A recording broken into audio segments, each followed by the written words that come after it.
nous pouvons nous entretenir.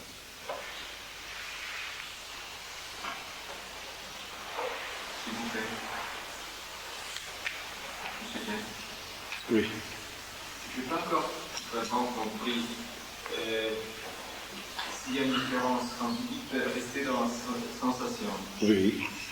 C'est différent que de dire observer. Oui. Alors il faut... La sensation est un objet. Comment? La sensation est un objet. La sensation est perçue. Oui. Oui. Comme mon bras, il est sensible, Oui. je reste dans la sensation. Oui, toujours. Bon. Mais être observateur, c'est une autre chose. Oui. La sensibilité de votre bras est votre objet d'observation. Non?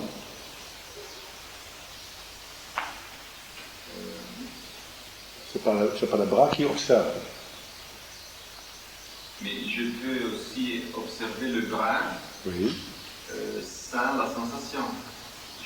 J'observe le bras qui monte. Oui, mais le problème entre le bras et la sensibilité, ce n'est pas deux. Il n'y a que la sensibilité. Oui. Il n'y a que la sensibilité. Mais on peut avoir le Nous, bras. de dissociation de la mémoire du bras, la lourdeur, la consistance, et l'énergie qui l'y habite. Nous éveillons uniquement l'énergie. C'est uniquement l'énergie qui bouge le bras. Et vous pouvez l'observer vous-même lorsque la sensibilité est vraiment très, très, très importante, éveillée, et vous voulez vraiment uniquement faire appel à la sensibilité, vous avez presque même la difficulté de dissocier. La main, le bras part avec. Donc, lorsque vous bougez votre bras, c'est la sensibilité que vous bougez. Le bras va avec, bien sûr, l'organe physique va avec. Non, mais même si l'organe physique ne va pas avec, je visualise. Pour moi, c'est plutôt une visualisation du bras qui monte. Oui. Je me demande si ça, c'est la juste façon de faire.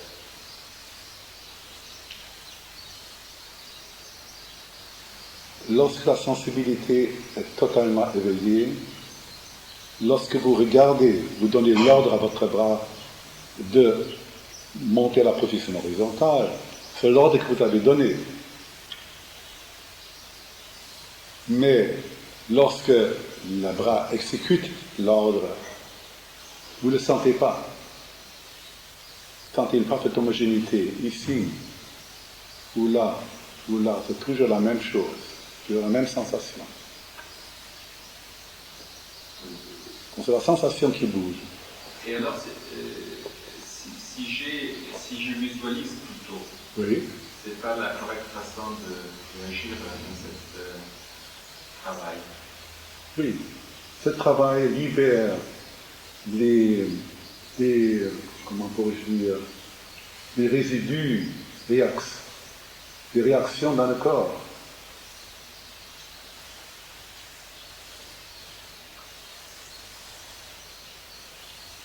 Lorsque vous éveillez la sensibilité, la réaction disparaît. La réaction est absorbée par la sensibilité.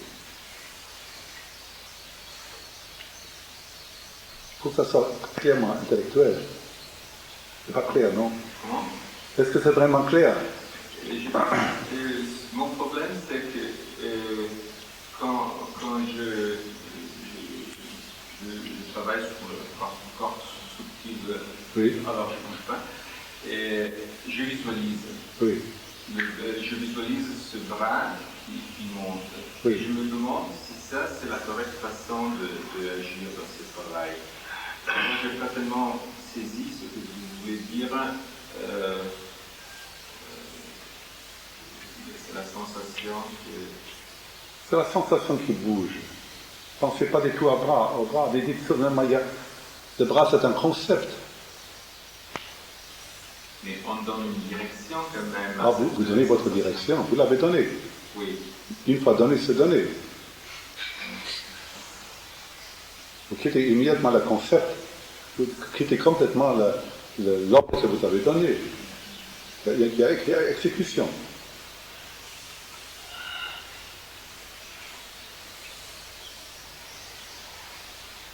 Lorsque la sensibilité fait le mouvement, c'est un mouvement vivant. C'est un mouvement habité. Il faut bien faire la séparation entre un mouvement habité et un mouvement mécanique.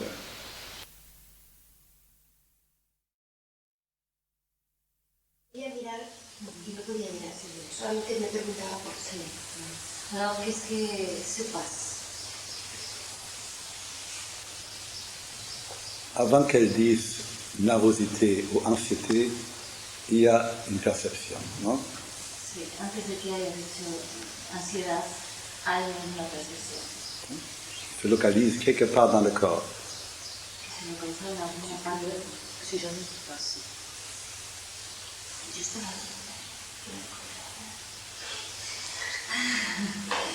Direte endormido me localice bien. Alors, au réveil, la Despertar, se réveiller à 4h du matin. Oui. Se réveiller avec la sensation. Oui. Ça, c'est la même chose. Il faut le faire face à la sensation.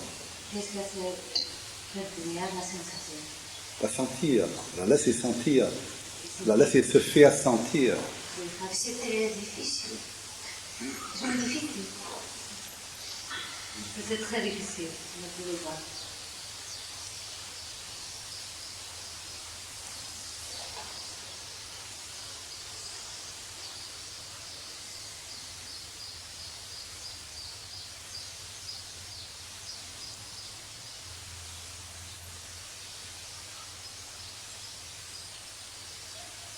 C'est la sensibilité du corps qui s'éveille le matin.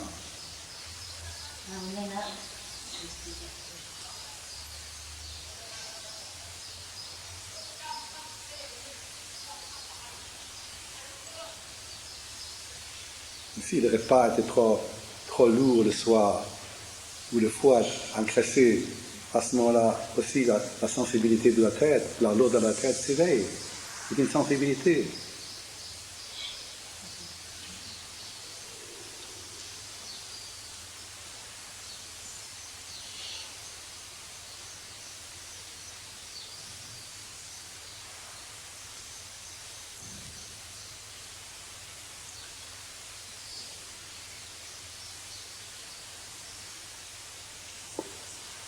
Je voudrais vous poser une question de base parce que je n'ai pas très bien compris et j'ai beaucoup de confusion. Quand vous dites « je ne suis pas la personne », vous dites quoi?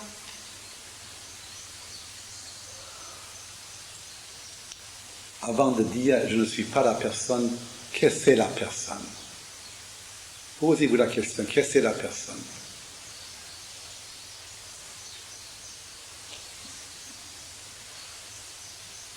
Le matin, lorsque la sensibilité du corps s'éveille, où se trouve la personne? La personne est chose pensée. Si vous ne la pensez pas, il n'y a personne. Donc, elle est purement mentale.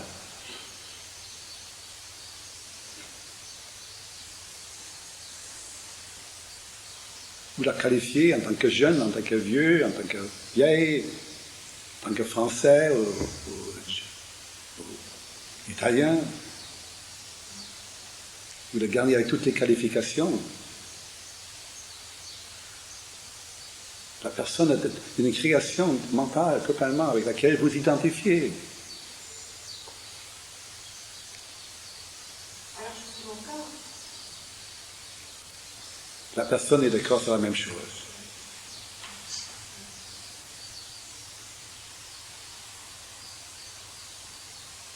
Je suis quoi alors?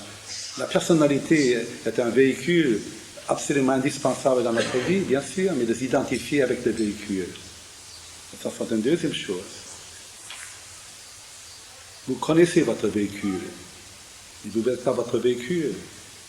Alors, posez-vous la question, qui est le connaisseur de ce véhicule? Qui?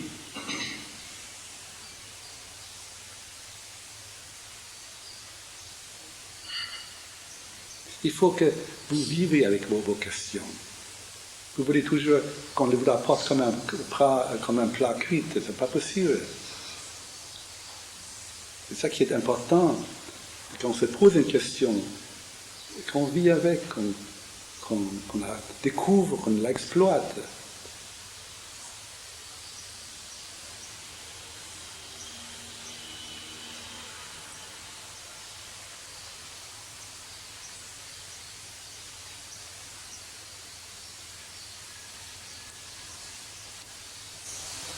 Je suis italien, je m'excuse. Oh, ben, soyez fiers. Chiedo questo, la sensibilità di cui parla lei mi porta a trovare il divino che è in me e particolarmente l'incontro con Cristo che io amo moltissimo. La sensibilité dont vous parlez peut m'amener à trouver le divin qui est en moi et surtout le Christ dont... Oui. Voi non parlate mai di Cristo nelle vostre conversazioni. Ora, io so che nel Vangelo è detto Vous ne parlez jamais dans vos conversations du Christ et je sais que dans l'Évangile il dit chi vede me vede il Padre e sono io che conduco al Padre. qui me voit voir le Père et c'est moi qui vous conduis au Père. Quindi io non vedo Dio, essendo Cristo vicino a me perché è carne. Si. Je ne vois, donc moi je ne vois pas Dieu, mais je sens Christ auprès de moi parce qu'il représente la chair.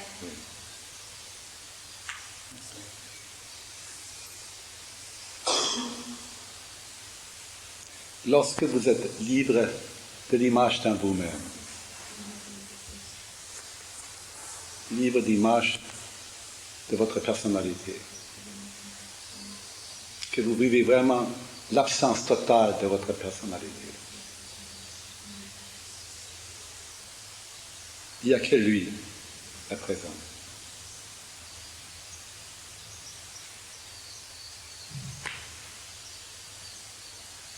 Dieu est uniquement dans votre absence.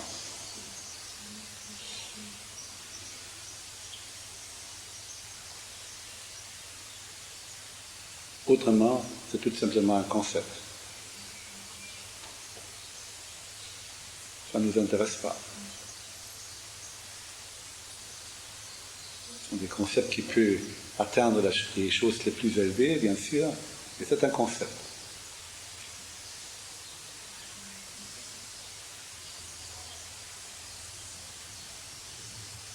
C'est ça, quand nous l'avons parlé, l'action est dans non-action, la vraie action, c'est dans non-action. Cette non-action se réfère à une absence de la personnalité, une absence du moi, absence du je.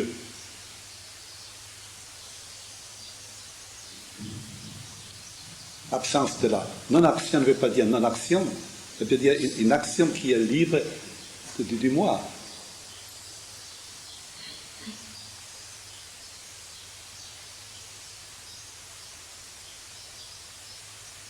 Donc je crois que votre question la plus près est, lorsque vous avez lu dans les évangiles que ce n'est pas moi qui agis, c'est mon Père qui agit, c'est en quelque sorte une transposition.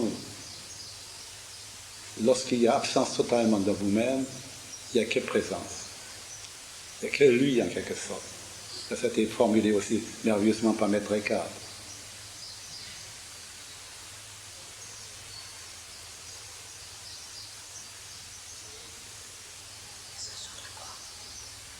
Mais il faut vous libérer des concepts, parce que ça n'a aucun intérêt. Le concept Dieu, le concept Christ, c'est ça mes concepts. Hein.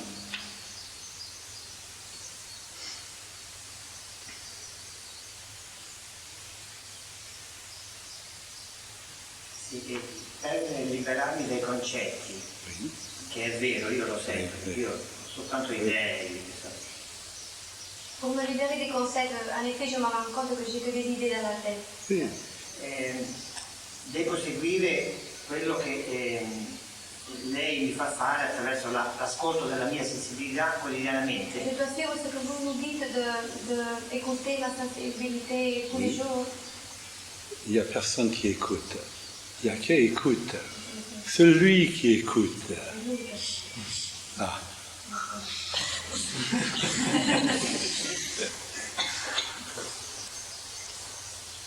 Lorsqu'il y a écoute, il n'y a pas de présentation.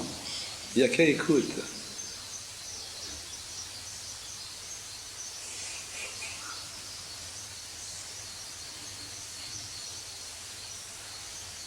Lorsque vous entendez, il n'y a personne qui entend, il n'y a qu'un entendement.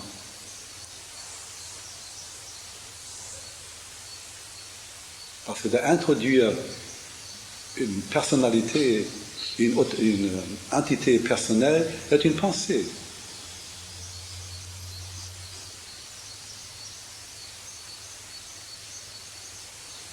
Non?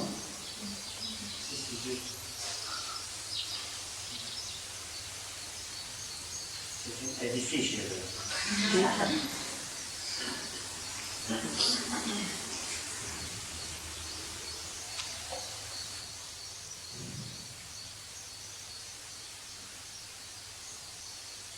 Et le péché, c'est simplement mental Pardon, monsieur. Le péché, Oui. c'est simplement mental ou est-ce qu'il y a...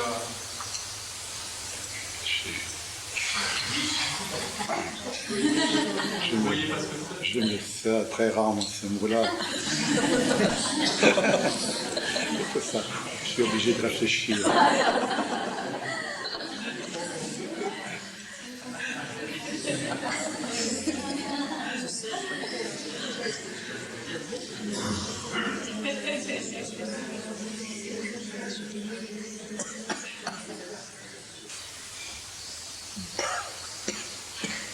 Vous avez parlé ces jours derniers de l'attention. De l'attention. Attention, l'attention. Alors, il me semble que quand on n'est pas attentif à quelque chose, cette chose-là n'a pas de vie. C'est-à-dire, si vous êtes distrait, Oui. je regarde la fenêtre, on dirait que la fenêtre, chez les attentifs à la fenêtre, il y a quelque chose qui ne vit pas. Mais on dirait que l'attention sensibilise, on commence par nous sensibiliser, et peut-être sensibilise tout notre entourage. C'est-à-dire se convertir en attention. Et quand cette attention se développe entièrement, Et ça devient- l'attention disparaît. devient conscience. Donc, c'est une question si c'est correct que ça. Et l'autre question c'est, quand cette attention s'exprime par le cœur, c'est l'amour. Si l'attention ne prie pas, S'exprime par le cœur, c'est l'amour. L'amour Oui. exprimé. oui, Parce que l'attention m'avait dit que c'était l'amour. oui, C'est correct que ça. oui, absolument.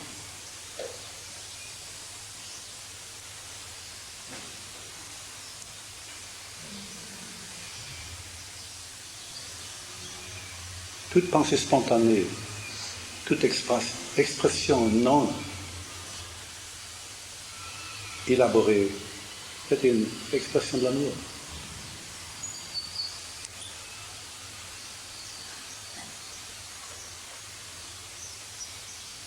Tout ce qui surgit de l'arrière-plan du silence est une expression de l'amour. Il se réfère à ce silence.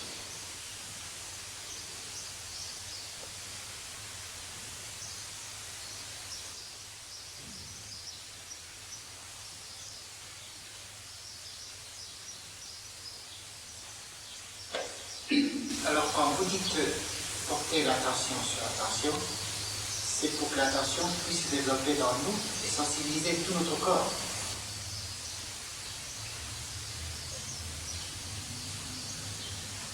Je dirais à vous,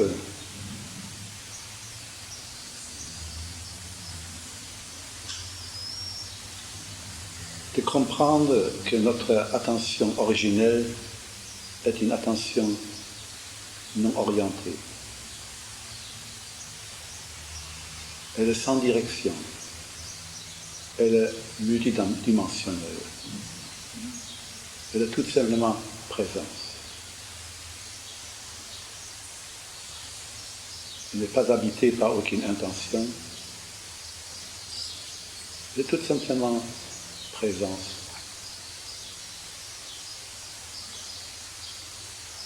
Lorsque nous faisons ces tentatives de ce matin,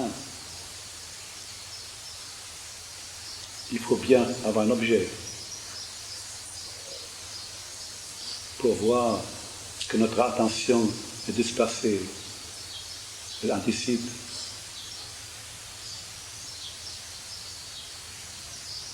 C'est uniquement en rapport avec un objet que nous pouvons nous rendre compte si notre attention est présente ou si elle est dispersée. Donc nous mettons davantage, apparemment nous mettons davantage l'accent sur le corps, mais en vérité c'est l'attention. Et lorsqu'on sort d'un travail de cet ordre-là, être attentif uniquement sans tension, sans intention, c'est intéressant quand vous regardez ensuite les objets, ceux qui vous entourent habituellement, ils apparaissent différemment. Parce que à votre regard, il n'y a pas la mémoire qui s'assied. C'est un regard libre de mémoire. C'est à ce moment-là, les objets qui apparaissent après une exercice de cet ordre-là sont complètement portent un autre parfum.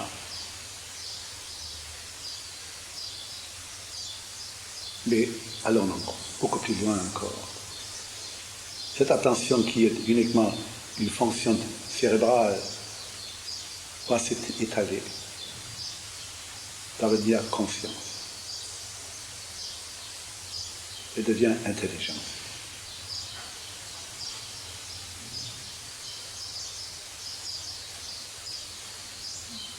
On se sait à un moment donné attentif. On se sait confiance. Mais c'est un autre savoir, c'est pas un savoir comme vous voyez le choix ou la montre.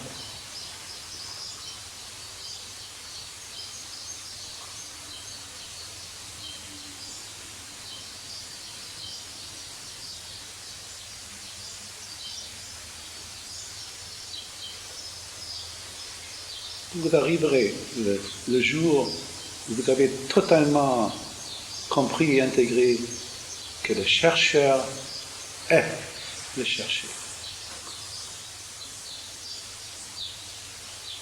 Du moment que vous avez vraiment compris que le chercheur est le cherché, toute recherche est abandonnée et se réfère à votre présence.